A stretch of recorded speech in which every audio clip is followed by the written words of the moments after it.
Ottawa police on Sunday night claimed that the Freedom Convoy that took to the streets across the Canadian capital is finished, before adding, strict security measures and checkpoints remain in place to support community healing.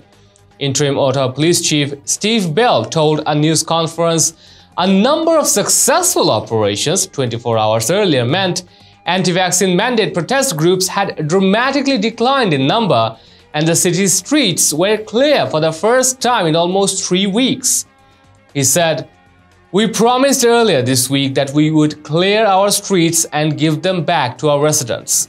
We promised that we would return our city to a state of normalcy. With every hour, we are getting closer to that goal." Over the next several days, he said, police will build a wide-ranging security presence in the downtown core to make sure that nobody returns to occupy the streets again. He gave no detail as to what those security measures entail. Well, hail democracy.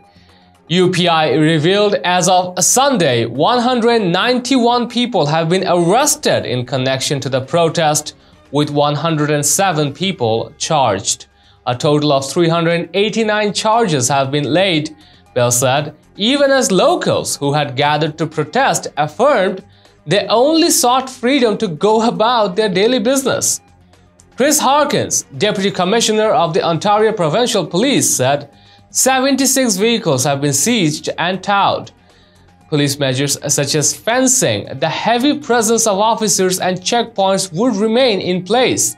Police had previously said there were some 100 checkpoints surrounding the downtown area, UPI added.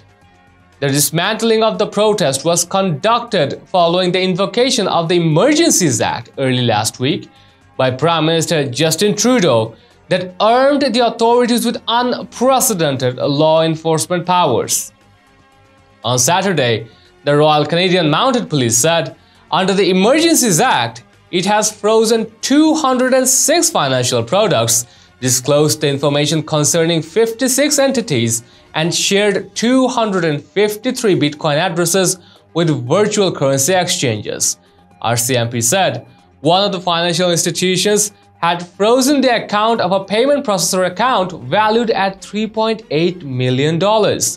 Members of Parliament have been debating in the House of Commons all weekend ahead of a vote on whether to ratify the Use of Emergencies Act as promised by Trudeau, scheduled for Monday evening.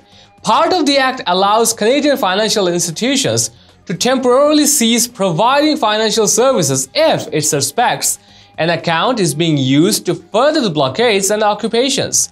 On Sunday, the Special Investigations Unit said it was probing into 2 incidents that took place on Friday and Saturday when officers were clearing the streets.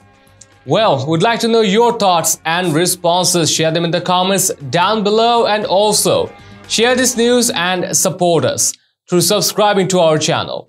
Stay tuned for the real stuff on next News Hour.